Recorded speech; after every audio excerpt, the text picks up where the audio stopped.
Wah, keren banget. Di dalam buku ini ada bahan praktek yang bisa merubah hidup kamu. Dan ini fakta. Ini buku pribadi saya, teman-teman. Kalau kamu suka dengan cara pandang saya, kamu bakal suka banget buku ini.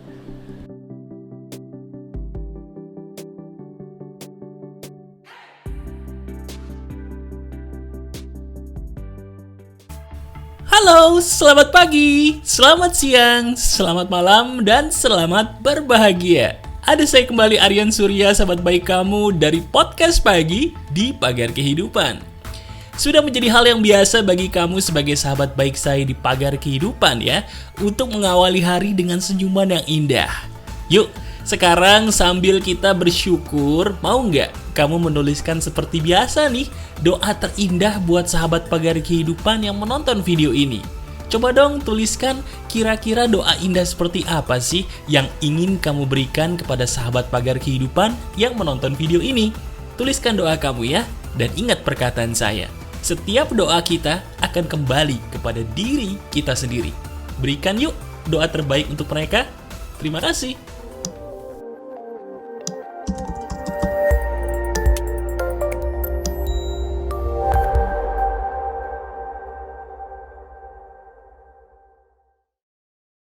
Halo teman-teman, ada saya kembali Aryan Surya, sahabat baik kamu dari Pagar Kehidupan.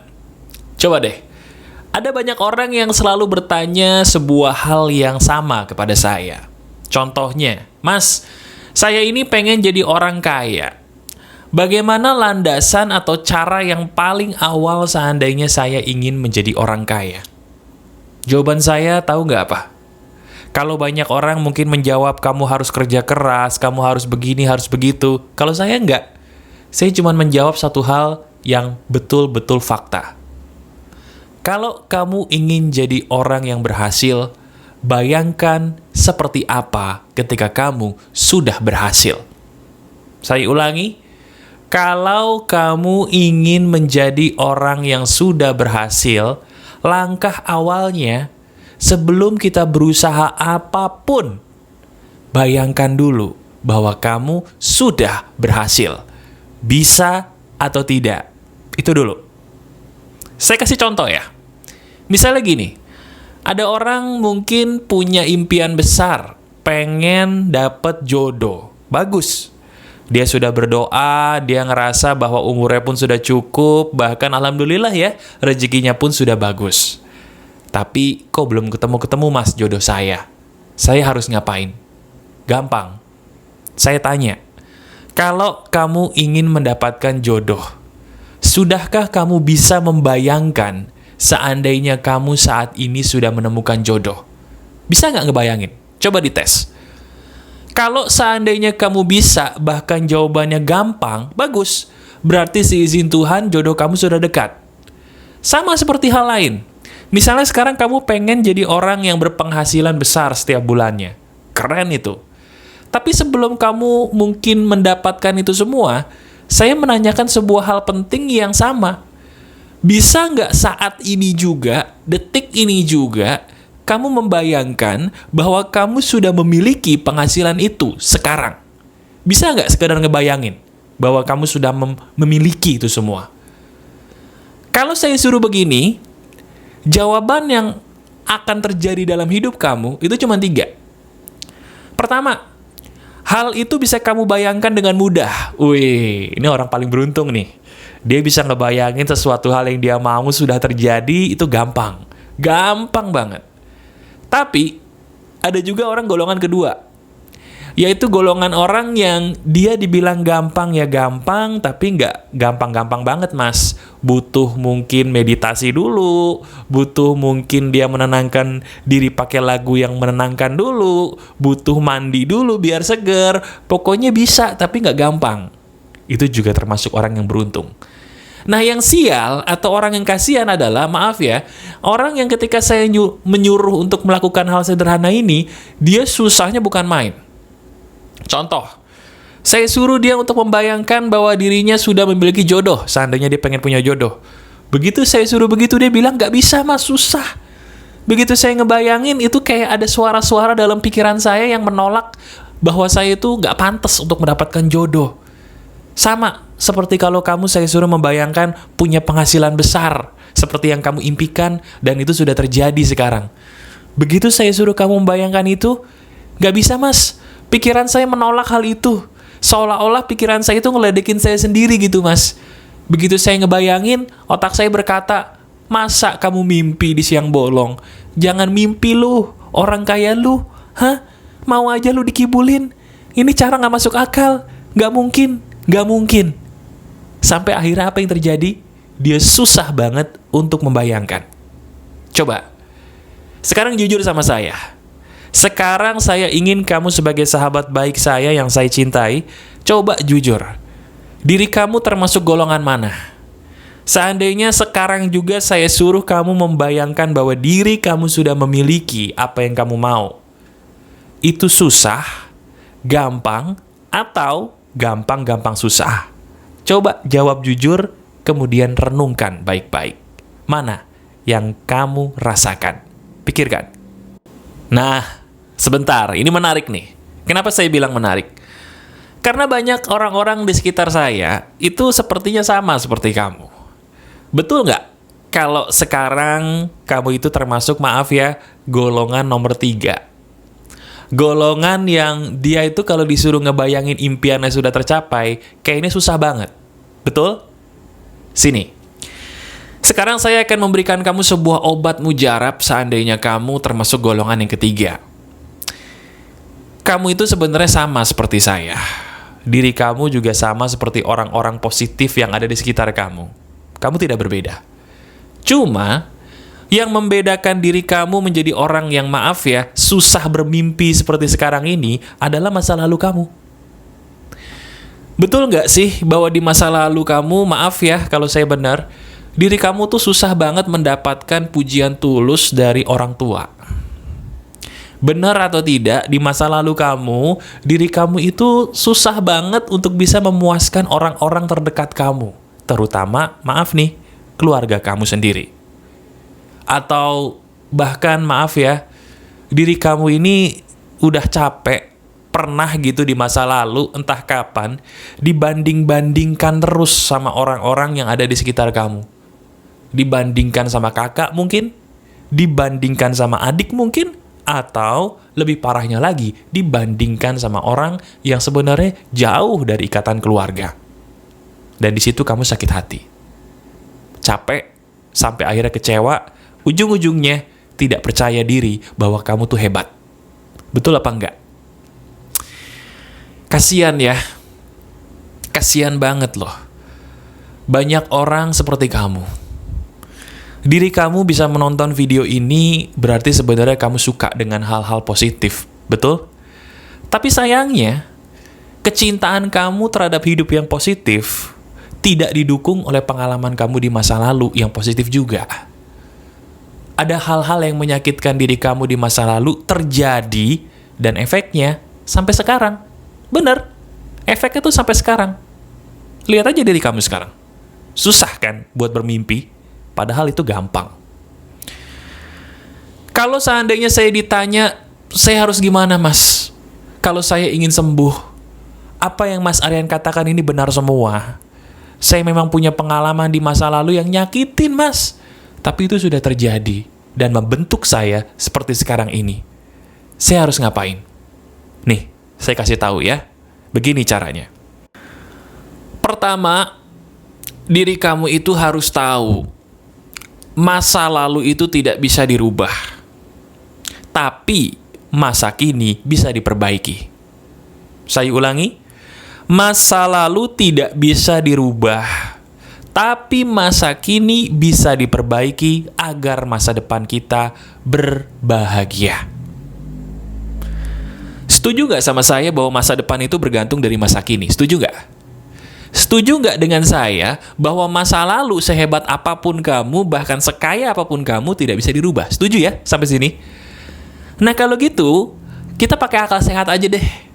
Kita pakai akal sehat yang sederhana aja. Buat apa kita sekarang mikirin masa lalu terus?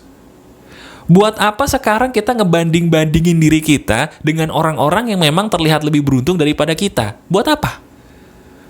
Buat apa kita meratapi orang yang punya keluarga bahagia, terus kita berkata dalam hati, seandainya dulu saya seperti itu. Seandainya dulu bapak mengerti saya. Seandainya dulu ibu menghargai saya. Ada gunanya nggak kita ngomong gitu terus? Tolong jawab. Ada gunanya? Nggak ada gunanya. Kalau nggak ada gunanya, kita pakai akal sehat, buat apa kita begitu terus? Nah ini loh, yang harus kamu lakukan sekarang adalah tutup album masa lalu kamu, masukkan ke dalam lemari. Lemari yang saya maksud itu adalah kehidupan kamu itu nggak usah selalu dikait-kaitkan dengan masa lalu kamu, nggak usah. Aduh mas, saya itu bandel, kenapa? Abis saya anak keluarga broken home. Alah. Aduh mas, kenapa? Saya itu jadi orang suka selingkuh. Loh, kenapa? Karena saya, maaf ya mas ya, orang tua saya juga selingkuh. Terus, jadi saya selingkuh juga. Loh. Aduh mas, kenapa? Hidup saya ini penuh dengan kesedihan. Kenapa? Karena saya disakiti mantan. Aduh, baru ya terjadi. Enggak sih, udah 5 tahun lalu. Alah. Ayolah teman-teman, ayo. Jangan jadi orang lebay. Sekarang coba gini, lihat ke depan. Lihat di depan kamu itu banyak hal yang harus kamu tata.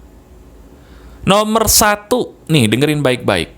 Setelah kamu menaruh album kehidupan kamu, jangan disentuh sama sekali. Ganti dengan album kehidupan baru dengan cara melakukan hal-hal yang positif tapi teratur.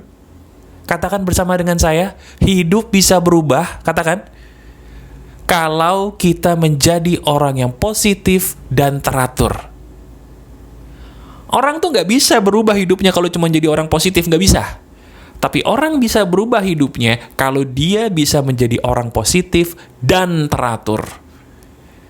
Teraturnya kayak gimana, Mas? Coba lihat. Kamu ini bangunnya subuh, pagi, atau siang?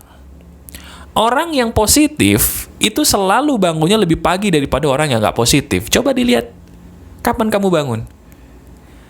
Coba mulai detik ini, kalau kamu sudah bosan dengan masa lalu hidup kamu yang selalu terungkit-ungkit terus di pikiran kamu gitu ya, menjadikan kamu susah bermimpi, mulai detik ini awali dengan bangun sepagi mungkin. Ketika kita bangun sepagi mungkin, diri kita akan menjadi orang yang lebih gampang berpikir positif. Kalau nggak percaya, dicoba. Itulah sebabnya kalau dalam ajaran agama saya nih, Islam, kenapa sholat tahajud itu nikmat? Kenapa sholat tahajud itu harus tidur dulu? Ya ini penyebabnya. Ketika kita bangun pagi-pagi, otak kita tuh lebih gampang untuk mengeluarkan energi positif. Termasuk ketika kita berdoa. Maka dari itu nomor 1, bangun sepagi mungkin. Halo? Janji bangun sepagi mungkin mulai besok? Janji nggak nih? Janji ya? Bangun sepagi mungkin. Dites dulu ucapan saya, dites dulu. Benar nggak bangun sepagi mungkin bikin happy? Yang kedua, setelah kamu bangun sepagi mungkin, lihat apa yang kamu minum. Biasanya nggak salah juga sih kalau orang pagi-pagi kebiasaan minum kopi. Tapi sadar gak? Sebenarnya badan kita itu sudah diciptakan Tuhan, pagi-pagi itu minumnya harus air putih. Kalau pagi-pagi bangun tidur, minumnya langsung kopi, apa yang terjadi? Badan kita itu akan melakukan sebuah protes. Protesnya bukan berarti sakit perut, tidak. Protesnya bisa jadi perasaan-perasaan yang tidak nyaman, yang tiba-tiba suka muncul. Perasaan ini nggak muncul dalam seketika, nggak. Bisa muncul nanti 2 jam setelah minum kopi atau 3 jam setelah minum kopi. Ini fakta loh. Maka dari itu coba setelah bangun sepagi mungkin minum air putih. Itu mudah. Nah yang berikutnya, setelah minum air putih, makanlah buah. Teman-teman, penelitian sudah dilakukan oleh banyak dokter, memang betul bahwa apa yang kita makan, apa yang kita minum itu menentukan karakter kita. Saya ingin sebelum kamu protes, bahkan sebelum kamu setuju, saya ingin kamu membuktikan ucapan saya. Mulai besok, abis kamu minum air putih, terutama nih kalau masih dalam bulan puasa ya, sahur, sebelum kamu makan besar, minum air putih dan makan buah. Ingat, sebelum. Bukan sesudah, sebelum. Coba lihat. Ketika diri kita terbiasa sarapan pakai buah sama air putih, rasanya kita lebih damai. Boleh dicoba, harus dites. Silakan. Nah, setelah itu, yang harus kamu lakukan adalah sederhana. Ini bahkan sudah sering saya ulang-ulang di video manapun. Teman-teman, hidup ini kayak kanvas. Tahu kanvas ya? Tahu ya? Tempat buat kita melukis. Kalau kita ingin hidup kita baik, lukislah yang baik-baik. Jangan kita lukis yang jelek-jelek. Artinya apa? Kalau kita pengen jadi orang positif, udah tahu ada orang-orang yang negatif, jauhin. Kalau dia orang terdekat kita, paling tidak kita berusaha sebisa mungkin untuk membahagiakan dia, tapi setelah itu kita fokus untuk membahagiakan diri juga. Dengan cara apa, Mas? Melakukan hal-hal yang bikin kita happy. Jelas gak? Jadi kebanyakan di antara kita tuh pengen ngebahagiain orang terus, tapi lupa bahwa dirinya pun butuh bahagia loh. Caranya mudah. Lakukan hal apapun yang bikin kita happy. Dengerin lagu yang bikin kamu happy. Tonton film yang bikin kamu happy. Kalau udah buka puasa atau di luar bulan Ramadan, makanlah makanan yang bikin kamu happy. Minumlah minuman yang bikin kamu happy. Dekati orang-orang yang bikin kamu ngerasa tenang, bukan ngerasa galau ataupun tidak nyaman. Gampang kan? Kalau kamar kamu membuat kamu tidak nyaman, rombak kamar kamu sampai membuat dirimu jadi nyaman sebagai penghuninya. Lakukan itu aja. Ketika kamu melakukan hal sederhana seperti ini, pertahankan. Ingat perkataan saya, pertahankan. Orang tidak akan bisa jadi positif kalau dia cuma sehari 2 hari jadi orang yang positif. Pertahankan gaya hidup ini. Kemudian kamu laporkan kepada saya di komentar bagaimana perkembangan hidup kamu.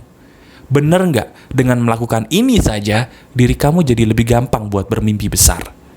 Sederhana, tapi ini fakta. Dicoba.